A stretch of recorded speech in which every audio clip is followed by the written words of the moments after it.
Good morning to those of you who've already joined. We'll probably give it another couple of minutes. We've got quite a few people signed up, and so we'll give everybody a chance to join before we get started.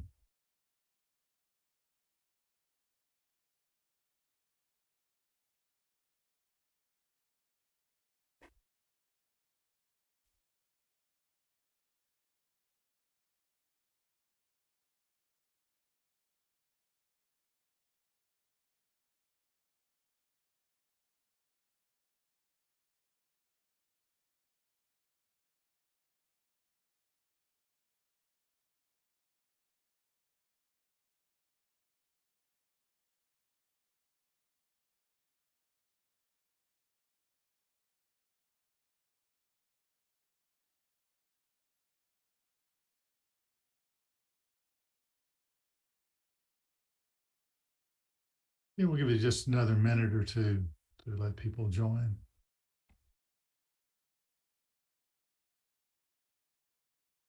Jennifer, would you confirm that it's okay to record the workshop? That's typically what we do.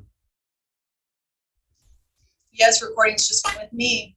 Okay, great. Yeah, so workshop will be recorded. A link to that recording will be sent to everyone who registered. So that will answer that question.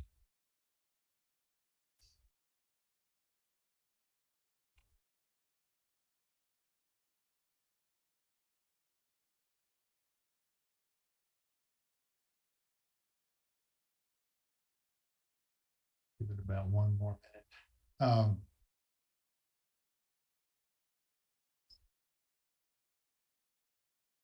Okay, it looks like people who have joined, the people who are going to be on time have joined. So we're going to get started. There may be some more people joining as we go. Again, the workshop will be recorded, so everyone who registered will get a link to that recording and have that information. I'm Bill Grosskopf, a SCORE volunteer in Austin. I think we're sharing this also with San Antonio. Want to remind you that in addition to workshops like this one, SCORE offers free one-on-one mentoring. So if you go to the local SCORE websites, austin.score.org in Austin, you can sign up for a mentor. There are a number of us who volunteer to help small business owners with some business practices, answer questions, find resources, and so forth. The mentoring is free. It's as much as you want. You can have different mentors, different topic areas. Again, it's kind of a no-lose situation. We find most small business owners or those who are starting small businesses know a lot about their product and what they're trying to do, but may not have much business experience. And so that's where we like to come in and help out. I want to also point out we do have a number of these workshops. We're very grateful to professionals like Jennifer who volunteer their time to do some teaching for SCORE. And so I think I will go ahead. Just housekeeping. If you have comments, go ahead and put them in chat. If you have questions for Jennifer, go ahead and put them in Q&A. At some point, we'll stop and take a look at those. Hopefully, there'll be some time for some Q&A at the end of the presentation as well. So with that being said, I'm going to get out of the way and we'll start the recording and turn this over to Jeff. Recording in progress. Good to go. Hi, everybody. Thank you so much for joining me today. My name is Jennifer Ward. I'm an attorney here in Austin, Texas. And today I'm going to be talking to you about some contract basics. Contract law is definitely an area of law that business owners need to be knowledgeable about. 9 times out of 10, if the question pops in your head, gosh, should we write this down? Or gosh, do I need a contract for that? Most likely you do. And so today, really what I'm hoping to do is I'm going to cover a lot of different topics, some terminology, some basic information. But more than anything, I want to sort of develop your ability to spot those red flags and your ability to, you know, recognize perhaps in a document somebody's presented you with, a legal document, that, wow, this might be the right time to pick up the phone and call my favorite attorney and just make sure everything is as it should be. So again, that's what we're doing. I take a lot of those calls. I spend a lot of time, really every week, talking to business owners or organization leaders, both on the for-profit and the nonprofit side, about the ins and outs of legal agreements and whether or not the documents that they have in front of them are really adequate to protect their interests. So, so of course, I'm an attorney. By sitting here in front of you today, I'm not your attorney. I'm really doing this for educational purposes, but I really do enjoy getting the opportunity to kind of dispel some of those legal myths and arm you with some information and knowledge that I hope will be useful to you. So I am going to now transition and start to share my screen so you can see my slides. So this is I'm always on pins and needles here. So let me see if I can do that real quick.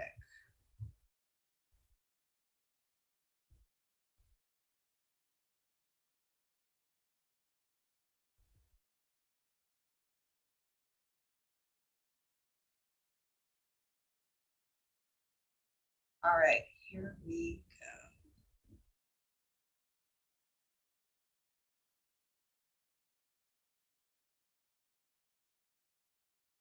All right.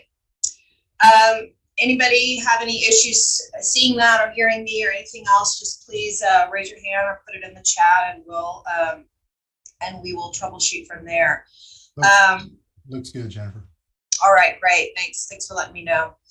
All right, so a little bit about what I do in my law firm. I tend to kind of live both in the business law world, helping both, again, the for-profit and the nonprofit entities. And then the other area of law that I focus on is employment law. And 9 times out of 10, if you're a small organization, if you have legal troubles, it's either going to have to do with your basic contract or legal compliance issue, or it's going to have to do with your workforce.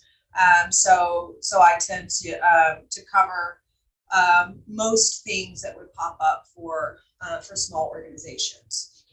So today we're going to go through a series of topics. First, we're going to look at some basic contract law terminology.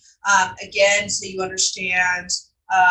Maybe you work out a deal with somebody, but then when you actually look at the legal document that was prepared by an attorney, there are all kinds of, terms in there, legal terms that don't match the way, everyday people, formulate a deal, right? So we're going to go through some of those things so you can understand a little bit more about the whys and the hows and the whats.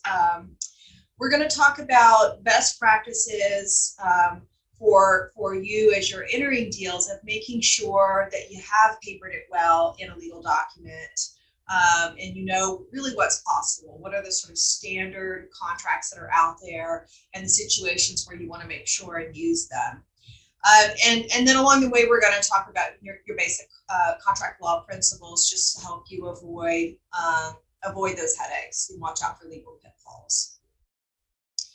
So as a starting place, I want to really emphasize this principle that is, I think, taught probably in every law school across the country. So, essentially your freshman year, your first year of law school, you will most definitely sit in a contract law class. And one of the principles that will, get really underscored and hit home with you is this idea of the 4 corners of the document. Okay, so in other words, if something that you feel is critical to a deal does not appear within the 4 corners of the document, it's not written down in the final document that gets executed between the parties that are involved, then as soon as that document is executed, that thing doesn't exist anymore. It has to appear within the 4 corners of the document, or at least that's the default rule. And everything gets real complicated, and certainly trying to enforce a term against somebody gets honestly really expensive from a legal fee standpoint if it's not sitting there in plain black and white in your contract. So I want to make sure that I've kind of used that as our foundation, as our starting place. That if it's not written in the document you look at, you can't rely on it. That's what it really comes down to. Or really the important thing is you can't enforce it against the other party, when they don't complete that particular term.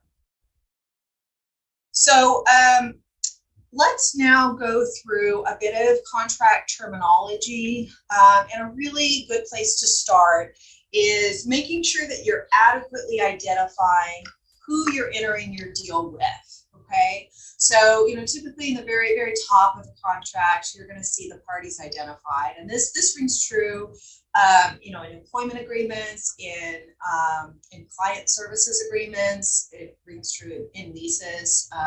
Any type of contract, you're going to start by identifying who's responsible for this obligation. Okay, and so that seems like a simple principle, but it's not necessarily. If you're referring to the company all throughout, or you're referring to the landlord or the tenant, you need to make sure that term is adequately defined. And again, this really can come back to bite you at the point when you're trying to enforce the terms against another party. So, case in point, yesterday I was looking up a company that was registered in Delaware, and it's kind of an unusual business name with an unusual spelling, pretty unique. And so I figured, hey, I'm going to search this business name, and I'm probably the search tool is going to lead me right to the correct business. Well, it turns out, no, in fact, there is both a corporation by that name registered in Delaware, and there's an LLC by that name registered in Delaware. Same unique spelling, same kind of unusual name, and completely different parties responsible for those businesses. So the Inc. really matters. The LLC designation at the end of the business name really matters. The co-name, whatever the full legal name is, you want to make sure that you are being specific in your legal documents. Another thing that comes up from time to time related to that is what's called an assumed name, or a DBA registration. DBA stands for doing business as, and so sometimes you'll see, this is a bad example, but let me try to think of a better example. Something like Adobe DBA Acrobat. So let's say that sometimes you know a particular product by the product name, and that leads you right back to the company who created or sells that product. Adobe is the company, but they often hold themselves out under the product name Acrobat. So it may be the case that a company has registered themselves under a DBA or under an assumed name, and they're holding themselves out to the world. They're advertising their products or services under that alternative name, and that's a real common practice. So if you were entering a deal with one of those, and that they have a legal business name that's different from the name they hold themselves out under, ideally you want to put both. You want to put the legal name, DBA, and then the assumed name. Okay. So if you see that, that's what that means. If that's an unfamiliar designation, that's what the DBA means. And again, when you're entering a contract, you ideally want to cover all your bases. You want to include the full and complete company name, whatever that might be, and even include the assumed name if there is one, if it exists. And don't forget your endings, your co, your Inc., your LLC at the end of those entity names. Now, another thing that you need to be really careful about, I think I have a slide on this, is who is going to be signing the company. Now, when we're talking about these somewhat abstract concepts of entities, a nonprofit, a company, an LLC, a corporation, that's a somewhat abstract concept that is ultimately somebody has to be the person who signs the agreement, right? So you want to make sure that the person who's signing is authorized to do so. So just in your interactions with people, you want to make sure that, it's not, an entry level person who is, signing a big deal with you, that it's somebody that appears to be within a position of authority within the company. And ideally, you want to have some language in the contract that's referencing that. It's basically saying, by signing this agreement below, we authorize that we are, or we certify that we are authorized to enter this deal. Now, having said that, when you're signing on behalf of your business or your company or your nonprofit, or you and a spouse, you want to make sure that your role is very clear.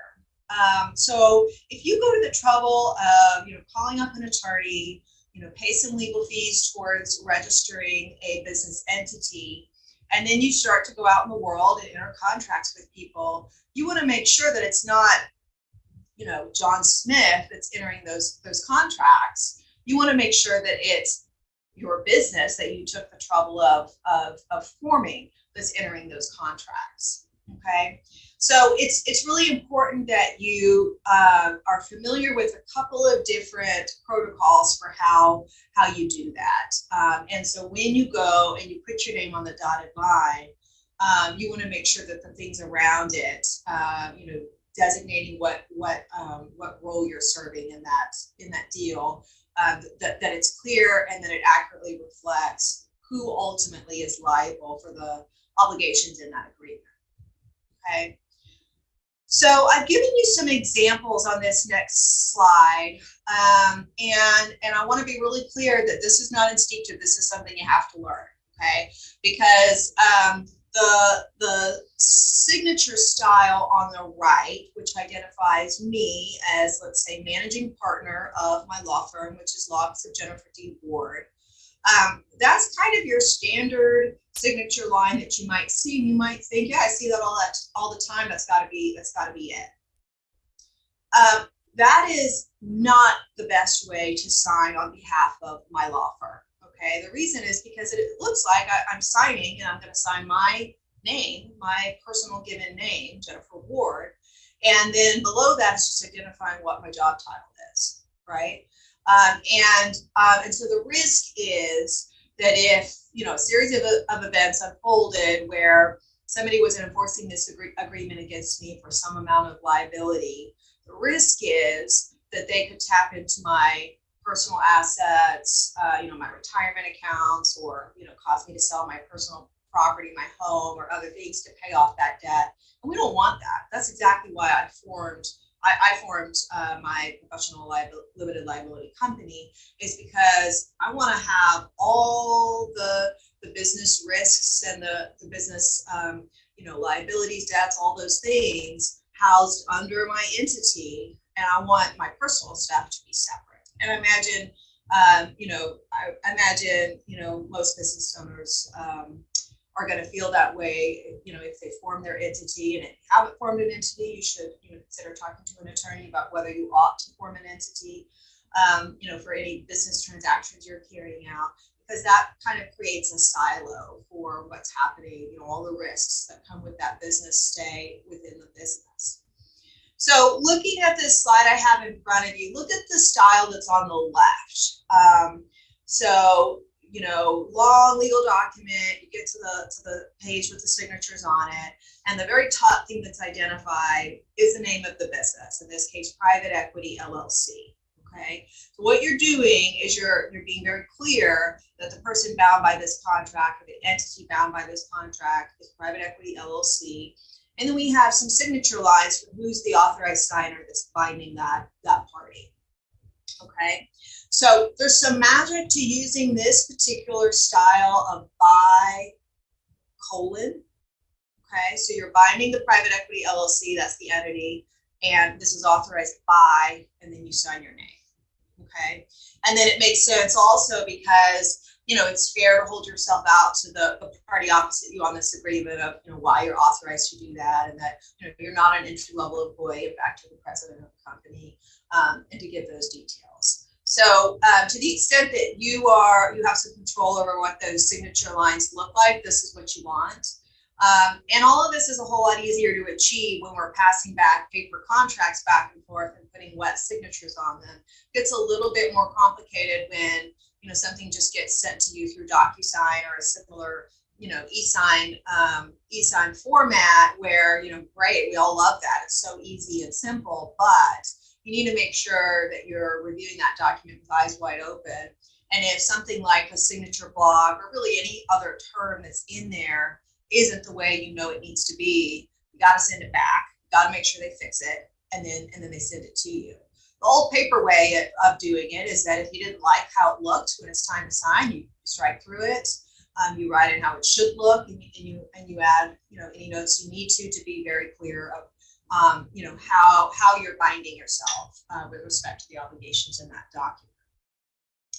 So if there was a reason that you wanted to be especially careful about this, for example, if somebody presented you with that signature block that was on the right that I said is not quite as good, it's not terrible, but it's not quite as good, you could always handwrite in solely in her capacity as, and then with respect to me and my firm, managing partner of my firm, okay? And then there are other places to look in the document for where you've identified who the parties are, that it's my firm as opposed to me, typically the top of the document where the parties are clearly defined, and maybe everywhere in the body of the text, it refers to the firm, but at the top it defines who the firm is, and it's Law Office of Jennifer D. Ward, ELLC. So I'm curious if there are any questions about that. Do we have any yet? Yeah, I see there are a couple questions. So one thing would be, well, let's talk about the names right now. What's the difference between calling it by and saying name? Typically, you're going to have a signature, a signed name, and then you're also going to have some block text, saying who that name is. So if my signature is completely illegible beneath that, you immediately get some clarity because in block text it says Jennifer Ward. So that's the difference in those designations. And then somebody also asked, in identifying your title, do you have some flexibility in how you identify yourself? Could it be owner versus president? Could it be something else? Yes, of course. And you want to use really your legal title, what gives you authority over that decision making. Owner is pretty non-specific. If you are a sole proprietor, then owner might be the right thing. If you have an LLC, then the owners are called members. Sometimes they're called managing members. That might be the right thing.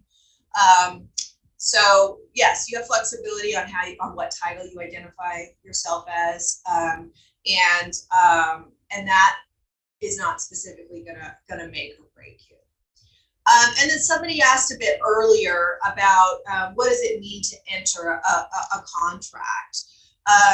Some contractual deals, some contractual arrangements, really have a beginning, middle, and end. You first start to talk about things, and you start to hash through the details, and you start exchanging, the actual paperwork, and then finally there's a day when you sign. So sometimes, that whole thing is entering a contract. The entire contractual process technically is entering a contract. That's not really a term of art that's all that specific. Ultimately, you have entered a contract on the day that you have either signed or you have done something else to signify, okay, we've reached a final deal. We have kind of a meeting of the minds regarding what our obligations are to each other. Okay, so I'm going to give you a couple of examples. So we talked before, kind of as a starting place, about the four corners of the document, and it being really important that anything that you want to rely upon needs to appear in that written document. So an example that I often see on the employment law arena is that somebody goes through a job interview process, They get verbally offered that they're going to come on board. Let's say in this case, they're told that they're going to have the ability to earn compensation through commissions. And so, in other words, the more they work, the more successful they are, the more business they bring in, the higher their take-home pay is. And the employee that's getting pitched this offer is excited about it, but then they actually receive the written either offer letter or employment agreement. It's kind of the same in either case. They review it, and that offer letter or that employment agreement spells out compensation terms that are quite different, that are just hourly compensation terms. Every hour you work, you will earn X amount. If they end up signing that document with those terms in it, the most that they can enforce against the company or the employer would be that hourly wage, even if it was promised previously that they could earn compensation through commissions, and the more business they brought in, the higher their take-home pay. So that's kind of an example of why you've got to look closely at the fine print. All right, another thing that I wanted to mention in defining your term is it's also helpful. Remember I mentioned that I was looking up a company yesterday in the state of Delaware. It's also important to know it really as much as you can and nail down in writing in your contract as much as is practical regarding the party that you want to bind under that agreement. And so, the typical protocol for that is that if you're registered in Texas, if you set up a limited liability company, an LLC called Company LLC, and you're registered in the state of Texas, you're making your contract more airtight by being more detailed about that and actually saying a Texas limited liability company. Because if you go try to run a public record search for any particular business in the U.S., you really do have to know what state was it registered in, because that tells you where can you sue them. If there's some kind of problem and you need to sue them, where were they formed, where are they registered, where can you sue them, and that allows you to run a search and find out who the owners are and other publicly available information. So it's pretty common to identify them as based on the state, so that you're not confusing parties. All right, the next topic I want to touch on is a contract principle known as consideration. And, this is one of those topics that you can hear somebody talk about it a little bit, explain, what is consideration? How does this work? You can have this big aha moment and you're like, yeah, okay, I get that. And then the next time you're, thinking about this idea of consideration, it's confusing all over again. It's one of those things that that just can be a little bit confusing. The idea is, I'll actually just start with a hypothetical example. So let's say there's a grandmother who has a grandson, and one day that grandmother is feeling extra generous and says, when you turn 15, I'm gonna pay you $10,000.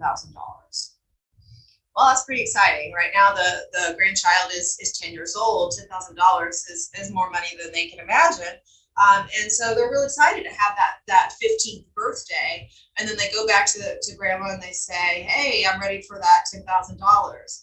And the grandma, it's 5 years later, the grandma doesn't remember at all, doesn't remember saying that, and sure isn't prepared to pay the grandson $10,000 and says, sorry, I don't know what you're talking about. So can that grandson, that 15-year-old grandson, go and enforce that promise against the grandma? Well, no. And the reason is that the grandson didn't have to do anything, that the grandson didn't have any obligation to the grandma. So there was a happenstance that eventually that grandson would reach the age of 15, but that's not enough for consideration. They're not promising they're going to do something. They're not having to do something, or they're not giving something up. There's no obligation by the grandson to do anything to get that money. And so essentially the grandmother made an offer. And if she changes her mind and doesn't want to honor that promise that she made, then the grandson is just out of luck. Okay. So that's a very simplistic example where, the only thing that has to happen to trigger that obligation is time. Time is not enough to show consideration. But that, to me, that's an easy thing to apply and overlay over more complicated contractual arrangements that you might have. So the principle of consideration, the idea is that both parties to the contract, or if by chance you have multiple parties to the contract, in order for them to be bound by the terms in that agreement, in that deal, they have to be doing something, giving something up, making a promise. It can be a future promise that they're going to do something as opposed to something they're doing immediately. But there has to be some kind of benefit they're bringing to the table in exchange for the benefits that they're receiving. Okay. And so it can be hard sometimes to drill down and identify, is there consideration in this particular contract? So you want to be really pretty detailed and aware of this issue. And when you are putting together a contract, even if it's just a simple one-page deal, you want to make sure that that the idea that both sides are giving a benefit to the other side is very, very clear in that document. So there's no requirement that the thing that's being done or the thing that's being promised or the benefit that's being conferred on the other party, there's no requirement that it has to be hugely valuable. It might be something very small, and it might be something that's really only meaningful to that particular person. And, it might be, something that is, like for a collector, for example, and they, consider certain items very valuable that most of us don't. That's okay. But there has to be something that you can clearly identify is the benefit running in both directions. So let's talk a little bit about what this looks like in different types of documents. So, not necessarily knowing what kind of business owners or, business people we have with us today, I'll just give some common examples. So if you are getting hired as an independent contractor to do some type of work as a consultant or, something else, for another company, you might put together a proposal, for example, or an estimate or a statement of work. That acts as, essentially the promise of the services that you're going to perform for the other side. And that may be where you need to look for the consideration. And then in exchange, presumably the company that's hiring you as a consultant or, an independent contractor or service provider or whatever else, they're paying you for that work. Okay, so both sides are clearly bringing a benefit to the other party. In a lease or in some kind of a purchase, it might be the item that's being purchased or the property that's being leased. That's the benefit that the tenant or the purchaser are receiving. Typically in exchange for some kind of money. So in order for you to be able to rely on the terms in a contract, you just got to make sure that consideration is reflected in the agreement. All right, another thing that you see in contracts are something labeled as a representation. So, party A represents that X, Y, and Z are true. Party B represents that X, Y, and Z are true.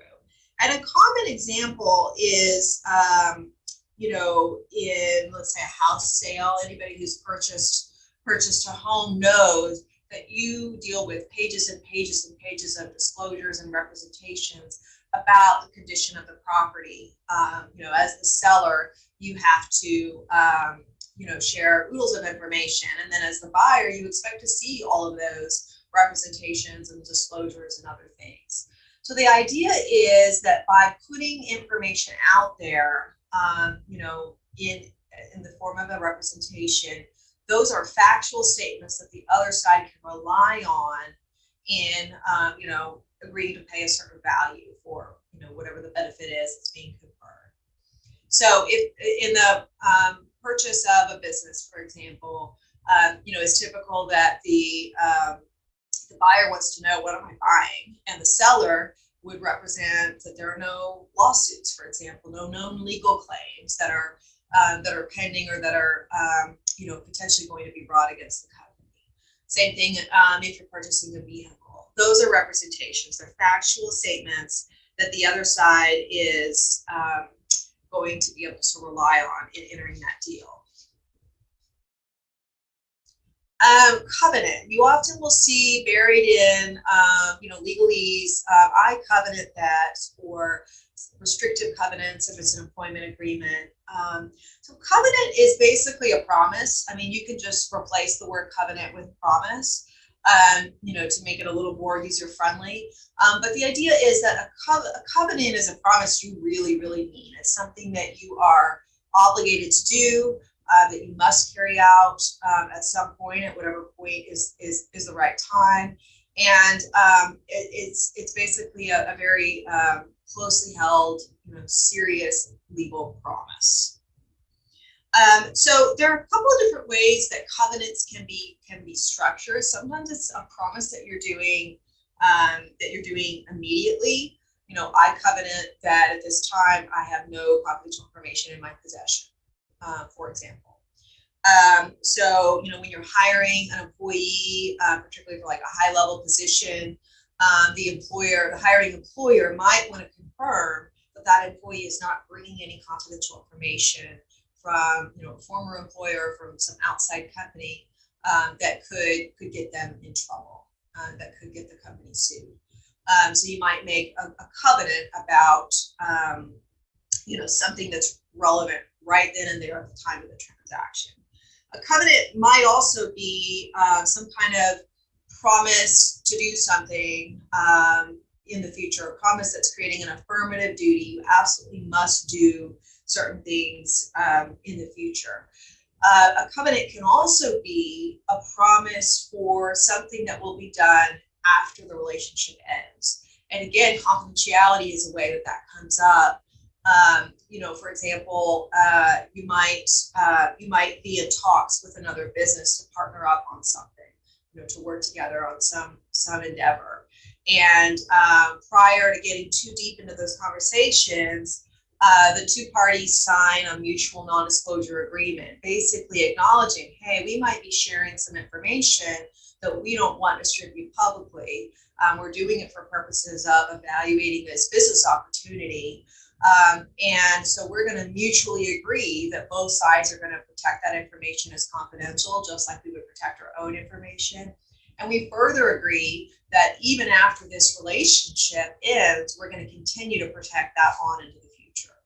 And so that's a covenant where you are, binding yourself to have an affirmative duty. I absolutely will do certain things on forward in time. So covenants come up a lot of different ways, and they tend to be, because these are very serious promises. Really what that means is they tend to be pretty material terms, really important terms that are worth fighting for, and sometimes really worth paying a high value for.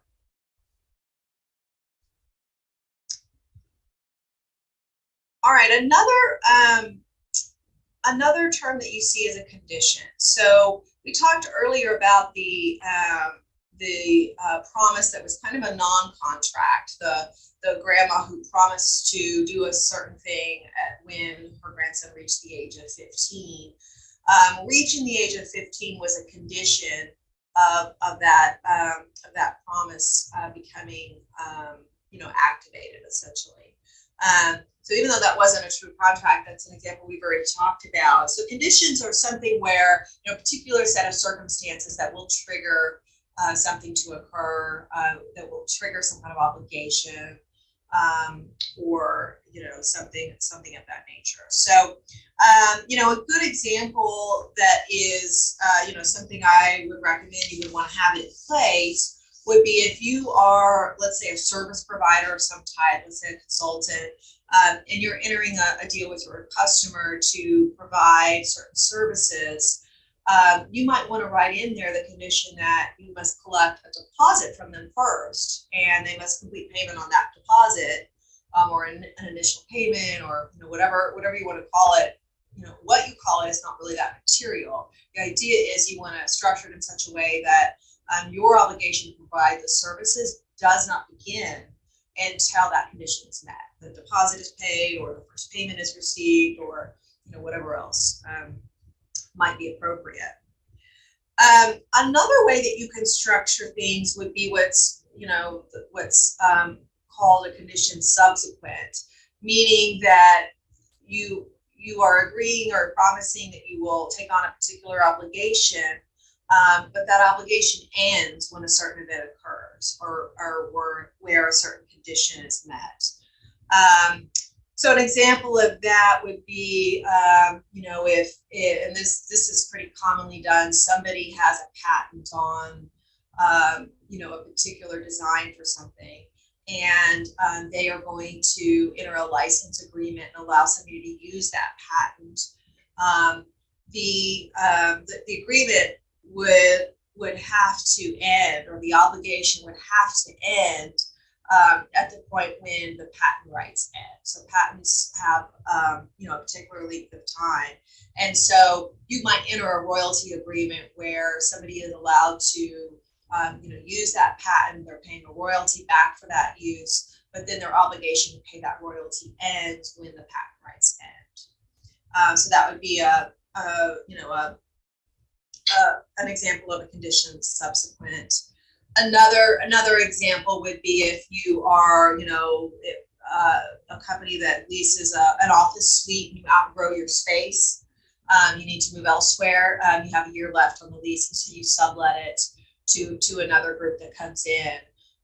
They're going to have an obligation to pay you whatever you agree to, but the obligation to continue paying ends once your primary lease runs out and you no longer have any right to be in that space. Obviously, you can't collect payment for your subtenant being in that space. All right, I see a couple questions coming in, so let's take a look here.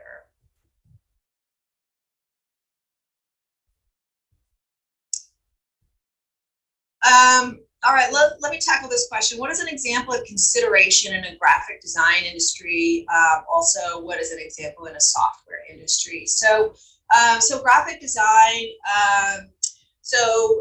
of course it depends on the deal, but if you're doing graphic design work for somebody, probably you're developing some kind of work product that you're passing along, some form of branding or some form of a logo or something else. And so ultimately you're going to deliver that work product to whoever's on the other side of the deal. And then in delivering that work product to them, you might also make an agreement around either giving them full 100% ownership of that graphic design work, or giving them a license to use it for some amount of time. So, in a graphic design, service agreement, for example, typically there's going to be, a lot of language dealing with the intellectual property rights, whether they do or don't transfer. In a software industry, it's really similar because, again, you're dealing with, creative work, something that's being created under most deals in that industry.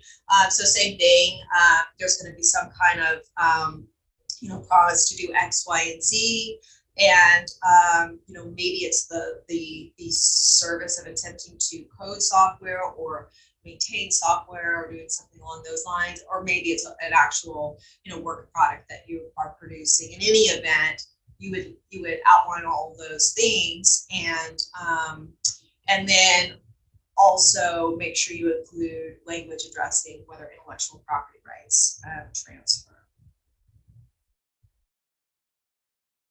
All right, I see a question about states and what happens if you enter a contract in one state and then you move. Will the contract still be valid in a different state? There's, by moving across state lines, there's no just automatic rule that all all your contracts are invalid and void and you have to start over again.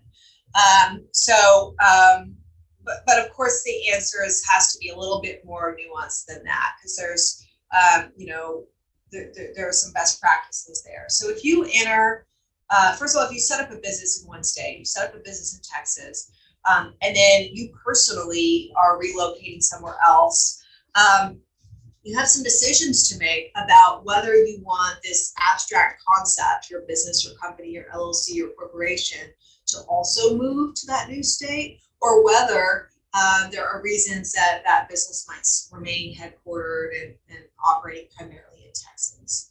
So there are these things called foreign registrations, where if you are doing business in a state that's different from where you registered, most states require, once you're actually operating within state lines, soliciting work, performing work, have clients and customers within that state's borders, and that you should be registering that business as a foreign entity in that state.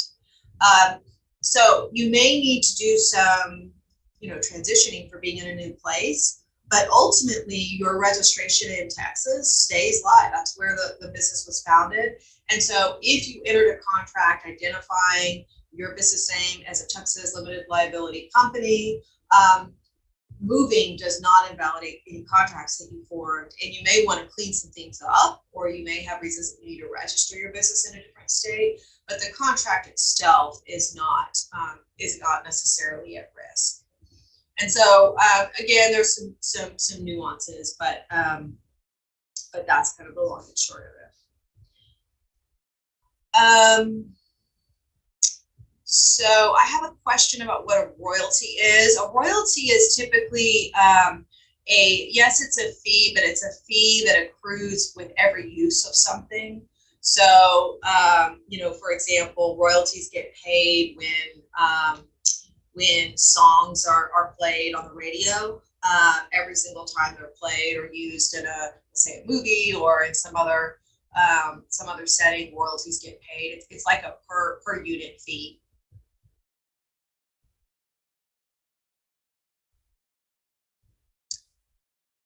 Okay, so I'm going to get back to things.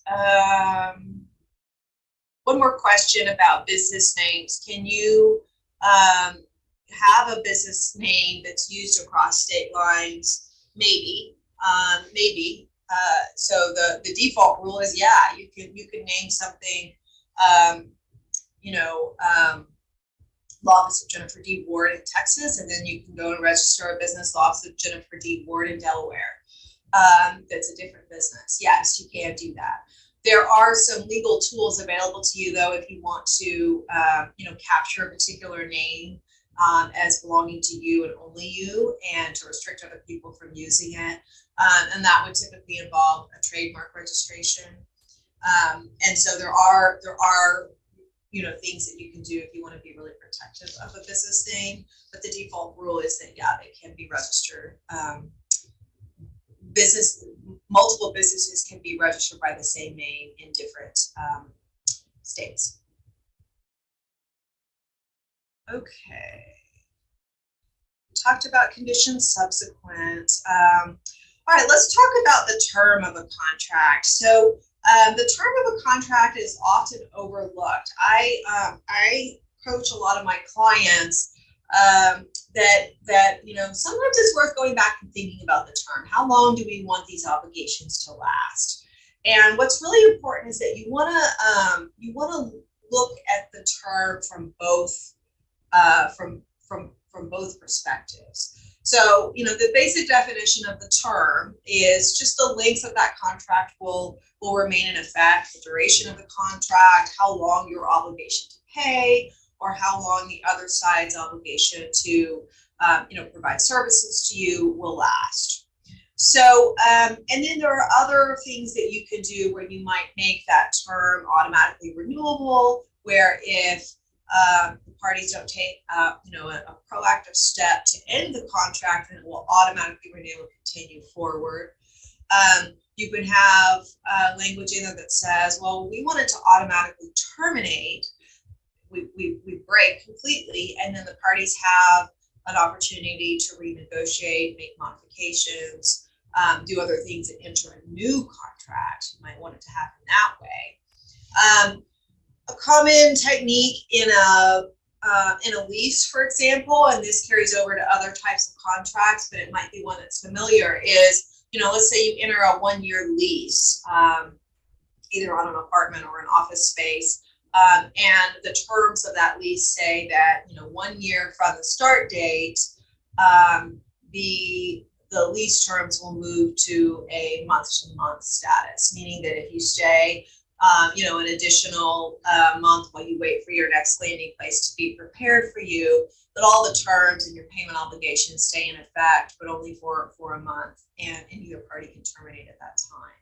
So there are all different ways to format what will happen with term and what will happen with termination in your contracts, and it's worth spending some time thinking about that. What I usually recommend to clients is that, regardless of the circumstance of what deal you're entering and who you're negotiating with, it's often really helpful to have a term that's not super far out, where it's just a natural time to go back to the table and renegotiate terms. Maybe you think, I want to spend 6 months seeing if this is a good deal for us. And but I can certainly imagine that 6 months in, I might think I need to get paid a little more, or I might want to make some other adjustment to the deal.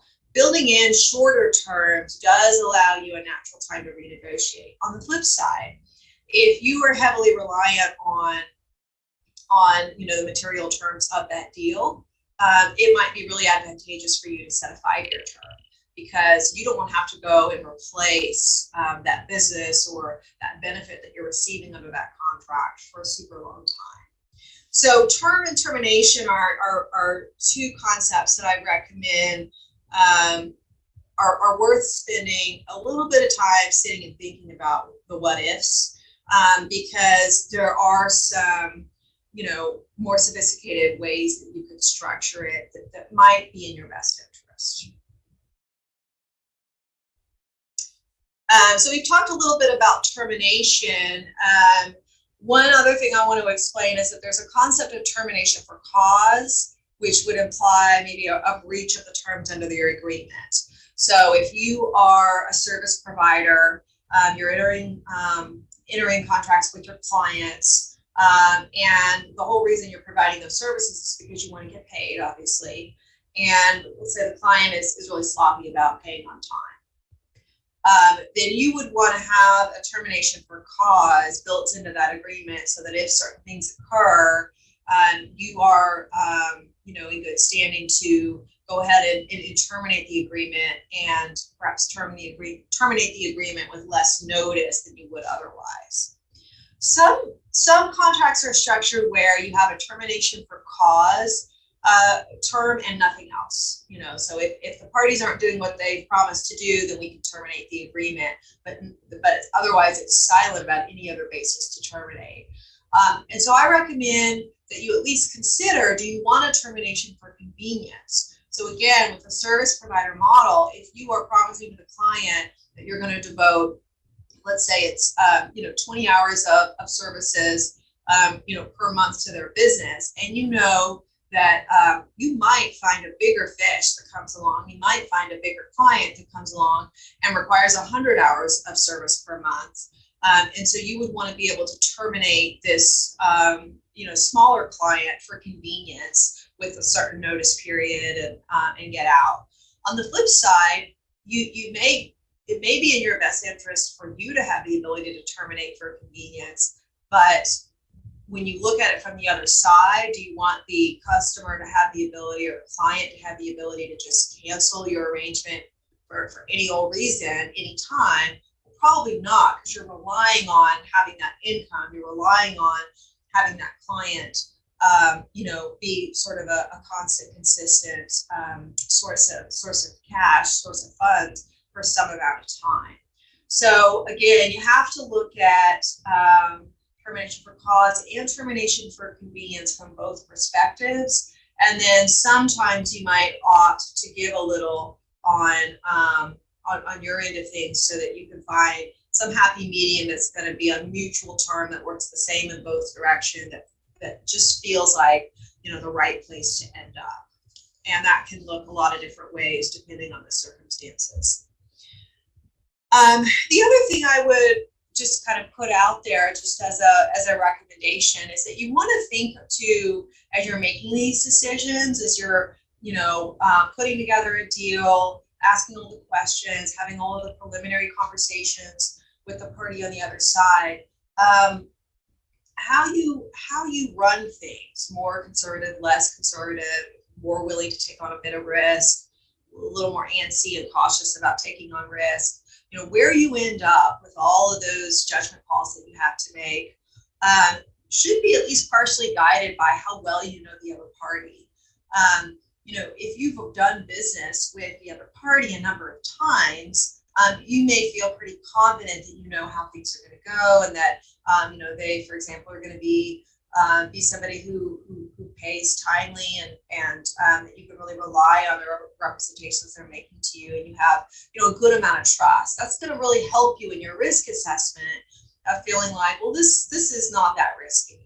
On the flip side, if it's somebody who's brand new to you, and although there's a huge upside and you're really excited about all the potential, if they really are not a known party to you, if you know, it's you know, somebody that's pretty new to you, or that you don't really know a whole lot about, you're going to want to be more conservative and more cautious in the way that you make these judgment calls on all of these terms that we're talking about. All right, so just remember, going back to kind of one of my first topics, consideration, just remember that you want to be really, really clear what each side is contributing in this deal.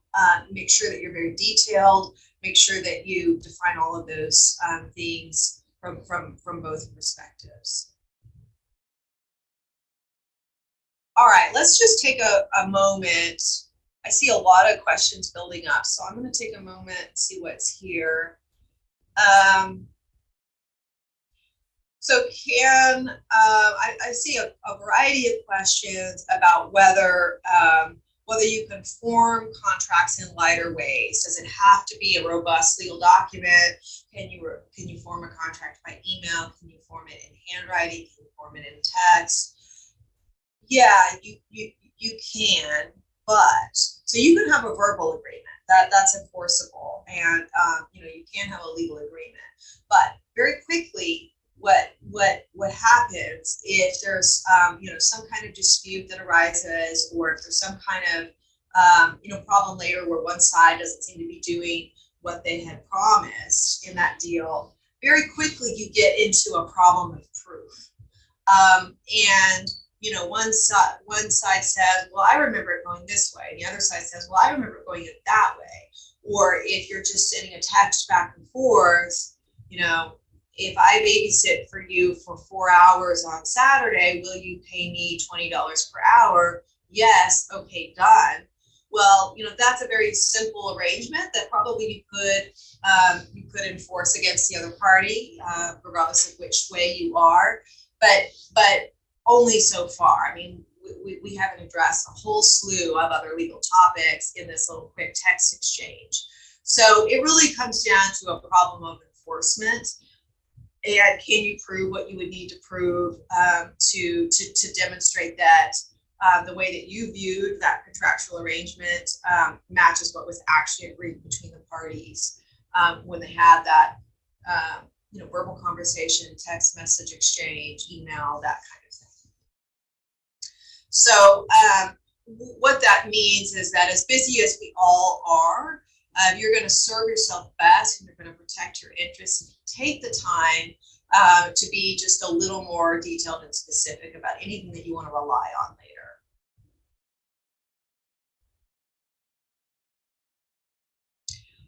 I see one other question that I want to address that's talking about, I've mentioned a couple times these consultant arrangements where you might enter a service agreement promising to do X, Y, and Z on behalf of a client. And then in exchange, the client is paying certain money. You set a term for it. This arrangement is going to go on for some period of time. You make some decisions about, what are the circumstances where either side could terminate the arrangement. And you sign on the dotted line. So what happens if you fast forward 2 months and now the client has changed some of the terms? Well, it depends. If it's something that's not material to the contract, like we want you to show up at 10 instead of 10:30, then that's not enough to undo the contract.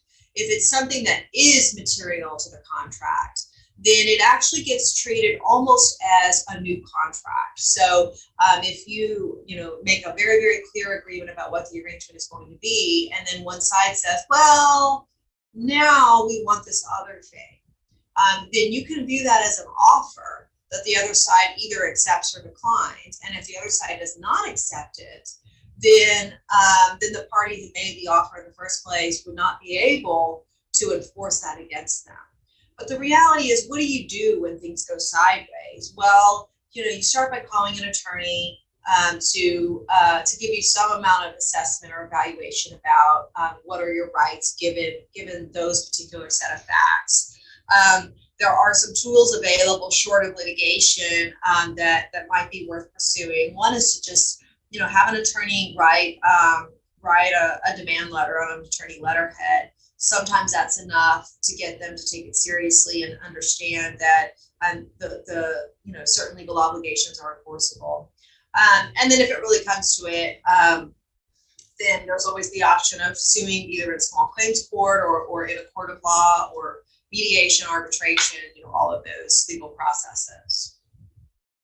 So, ideally, as a small business owner, you don't want to spend a lot of money on this. And so what's going to serve you best is to try to avoid a situation where you have to, exercise any of these enforcement tools in the first place. So having that really good airtight contract early on that's thoughtful and detailed and covers all your bases will really go a long way towards keeping these headaches at bay. So one thing I like to touch on is types of contracts that are out there, just so what certain types of contracts are. You might hear mentioned here and there, the names that get thrown around. An NDA gets thrown around a lot, a buy-sell agreement, a lease, other things. I want to talk to you about, where are those touch points that you want to be especially aware, hey, yeah, we need to paper this up. We need to make sure this is in a legal document. One that I've talked about already quite a bit today are client contracts, okay? So if you are, running a fairly simple, straightforward business, especially if it's something that's like a one-person show,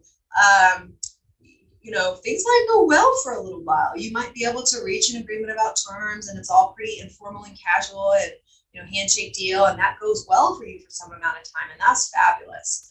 However, you're going to get busier. It's only going to get harder to take time to go back and, spend time and energy on things like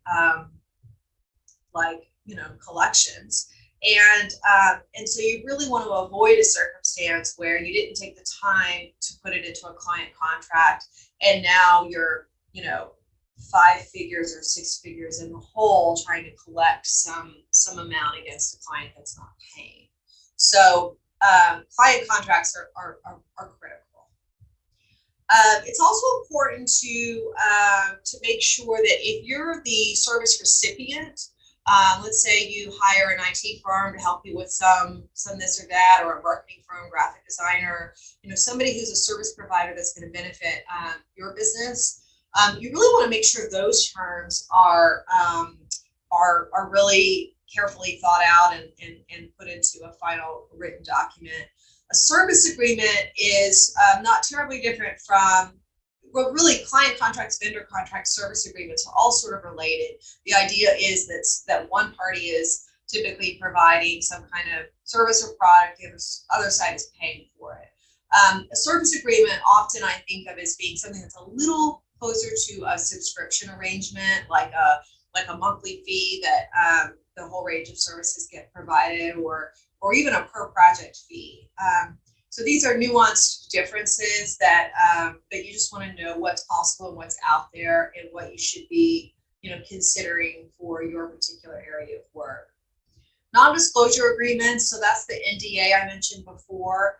I think that people underuse non-disclosure agreements. I think they're commonly known and used for high-level employees within a business. I think that they need to be used more frequently, particularly where you are kind of pitching some ideas back and forth with, either a potential client or a potential service provider or a potential business partner. I think that people sometimes get pretty deep into those conversations before they realize that they've actually shared some closely held, trade secrets or some proprietary information, some confidential information.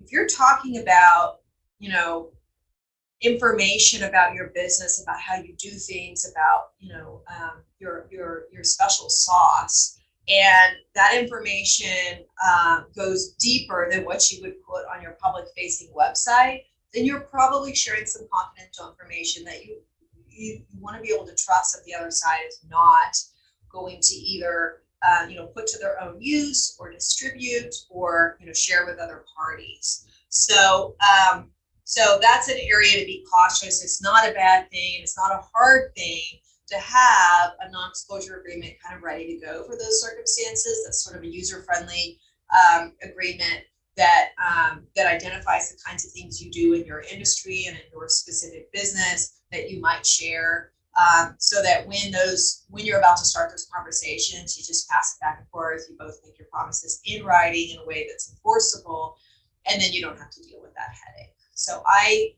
think that those are underused and definitely something to know about. Leases obviously are very important. Commercial leases in the state of Texas tend to be really robust documents, and they tend to be very, very landlord friendly. So it is worthwhile anytime you're looking at a lease document, or if you're the landlord putting a lease out into the world, you just want to make sure that those are carefully drafted by somebody that is experienced in that area. A purchase agreement typically implies the buying or selling of some kind of an asset. Maybe you want to purchase the majority of another business without purchasing the business itself. Maybe you want to purchase some of the intellectual property rights that another business developed, like their branding, or some other element. Maybe it's some equipment. Typically those kinds of deals get documented and written up as purchase agreements. Employment agreements, I spend a lot of every week working on employment law issues, and I really can't say enough about how critical it is that you give some legal attention to your setup when you're hiring that first employee, when you're growing really fast and doing a lot of hiring, when you're terminating your first termination that you're carrying out, and then also when you are, you want to develop a little bit of a sense of what is a tricky or a possibly problematic termination. So employment agreements, those are the agreements that you might have employees sign on the front end of employment that go a long way towards protecting you in all of those scenarios. And so even at the beginning, when you are bootstrapping and hiring perhaps the first, second, or third employee, it is a good idea to give some attention to your employment agreement. And by the way, in Texas, the default rule is always at will employment. So you can hire and fire freely. Employees also can, resign freely. That's the default rule. And by having an employment agreement, you're setting out certain terms about that employment relationship. But typically, that's not inherently going to undo the at-will nature of the employment relationship. And it would be a good idea to say that in the agreement, but it's not one or the other. You can have an employment agreement that's signed and enforceable and protective of your business's interests and still maintain at-will employment. And then one of the last things I'll mention here is severance agreement. So a severance agreement is a pretty great tool on the back end of things for certain circumstances. The idea is that at the end of the employment relationship, the two parties are going to set out some terms. The employees, very well may want to accept some severance. That's great for the employee because it puts some money in their pocket as they're moving on to their next venture. And then the employer is protected under these agreements because typically they include a release of claims, so a promise not to sue, employees giving up the right to sue for anything related to that employment, and typically a confidentiality provision as well. Although there have been some recent developments by the National Labor Relations Board that make those severance agreements extra fussy to draft. So just know that if you had a severance agreement you used previously in your business a year ago, 3 years ago, 5 years ago, that there have been some very, very recent changes. I think it was a couple weeks ago in February, some very, very recent changes about how those need to be drafted. Okay, we've talked about pitfalls, but I'm going to go through a couple more reminders here. I always kind of like to, kind of put it all together of, okay, so what are your takeaways? What's something that you can actually, really walk away and remember here? And mostly I just want you to have gained some awareness about what these different aspects of a legal contract, what they involve, what you should be looking for if you're receiving a document from another party, and so that you can sort of start to put together your own little checklist of what do you need to verify before you sign on the dotted line. So more than anything, you want to go for thoroughness and clarity in anything that's appearing in that document. Who are the parties? What are the benefits that are being conferred in both directions, whether it's payment, services, promises, intellectual property rights. What are the benefits that are getting passed back and forth? Definitely do some consideration of or some thinking about how long the contract should last and what are the circumstances where a party might be allowed to end that contract early. So term and termination are really important.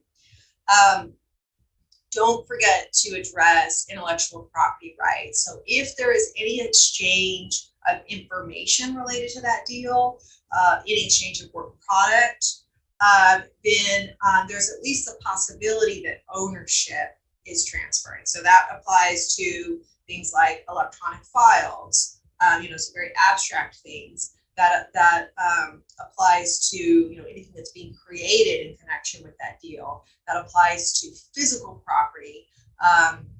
Like somebody is going to use a vehicle that's owned by your company to go and perform certain services. You want to make sure and be clear that the ownership of that vehicle is not transferring. So make sure you're covering your bases there with respect to ownership rights. And then one thing that we haven't touched on all that much yet are some side issues that can be incredibly important, to make sure you cover in your contracts. Things like insurance coverage. If you are, working jointly on a particular work site with another party and you're entering some kind of a contractual arrangement, you would want to really pin down who's responsible for insurance, who are they insuring.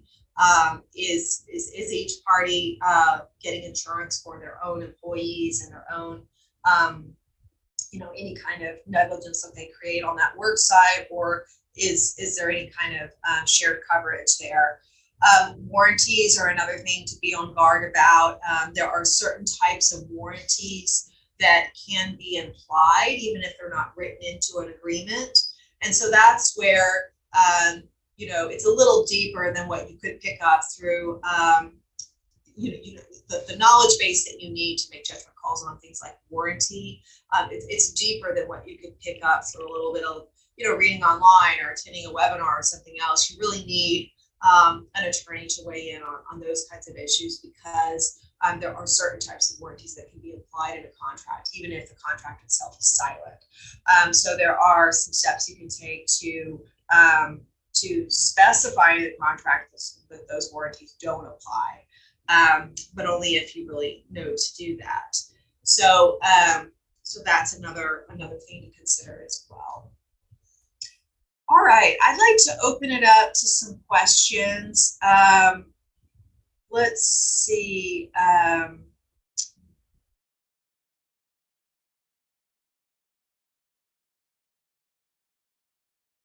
may have missed some as I have gone through. So let me just address the ones that I see that appear to be new. So I have a question here about scope of work and service agreement, to try to understand how do these different things fit together.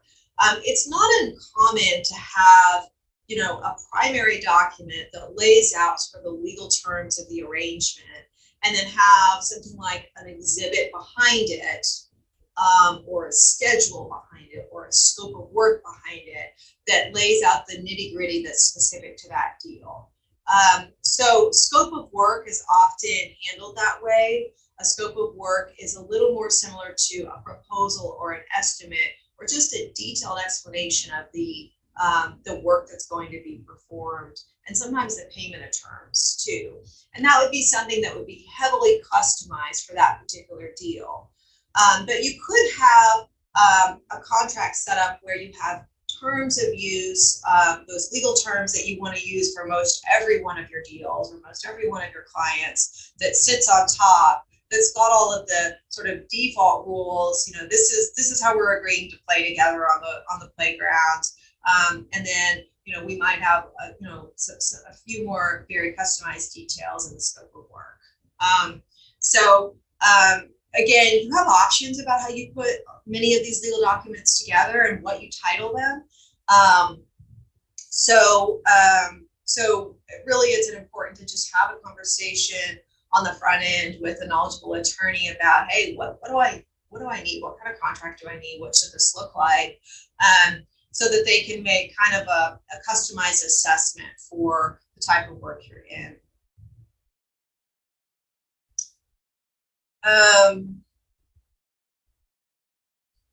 All right, I had a question about the consideration slide. I'll put that up in just a second. Here we go. Is including a retainer a reasonable item to include, and how does that work? Let me talk about that for a minute. So really what I think this question relates to is different ways that you might structure payments and fees. And I'll try to switch back to the consideration slide as well. So, the sky's the limit. So you can set up a fee structure that's hourly. You can set it up where it's going to be, a weekly or a monthly payment or a daily payment for, certain types of services. It could be a per project where you're going to put together, a bid that might be, $20,000 worth of work, and you're just going to charge a certain amount for the entire project. The other option is to do something that's a little more like a subscription or a retainer model, and that might be where, and this can be really advantageous to the service provider because it provides some consistency in the cash that's coming in. So if you use either a subscription model or a retainer model, then typically there's going to be a flat fee of some sort that's paid, and that includes certain things that it's just paid for by that retainer or by that subscription fee. But you want to do that. That is a good idea and a perfectly reasonable way to approach that. You just want to be thorough about what's included in that payment and what might fall outside of that payment. So if you set up a retainer fee, to cover a certain type of work, and then all of a sudden the client is saying, well, great, but I want this, and I want this, and I want this. And those are additional items that really weren't conceived of on the front end. You don't want to have a snafu situation where suddenly you're doing double the work that you had imagined for a flat fee. So just cover your basis when you put those things together is really my best advice, but it's absolutely a legitimate way to structure things.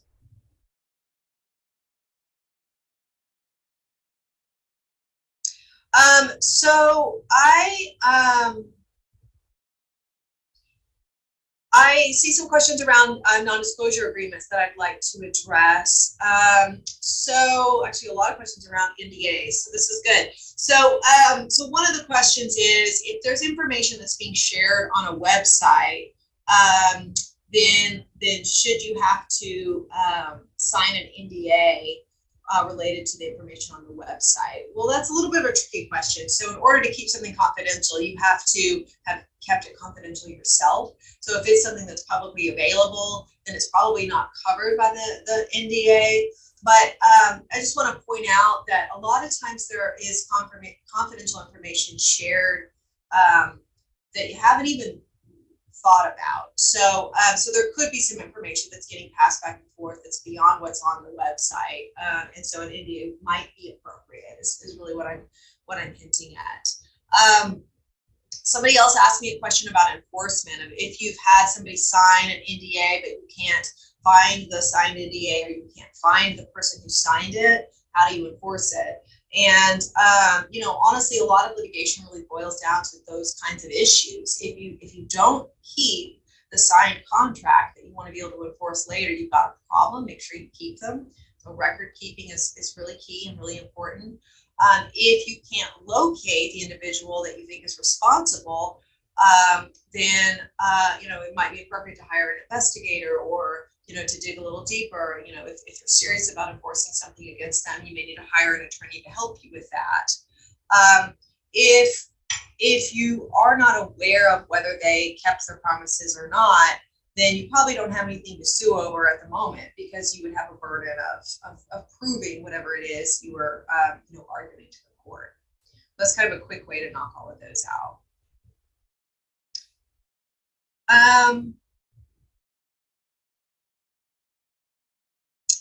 And then I see some questions about retainers. Retainers, the word retainer, that's used lots of different ways. Even attorneys that collect retainers, they structure them in lots of different ways. So, to me, what that word implies is some kind of, designated flat payment, flat fee for that includes certain things. So, the way an attorney uses the word retainer would be that, you pay an upfront amount, and then as work is performed, it gets billed against that retainer fee. A lot of people in the kind of, that are forming service agreements would use a retainer, again, kind of as a monthly fee, or, a fee that covers a certain amount and type of work. So it's used a lot of different ways. All right, I think I have knocked out the majority of questions. I really, really appreciate your attention today. Bill, is there anything else big that I've missed? I don't believe so. I've been trying to check them off as we went, and I know I've missed a few in checking them off, but I think so. I think we're good. And of course, everybody remember, we are going to send out a link to the recording for the workshop, so you will have all this information and the answers again. So hopefully that will take care of it. If there is anything, let's see. Make sure. Yeah, well, again, I really appreciate your attention today. I'm happy to be a resource anytime, so feel free to reach out to my office. I can quickly put our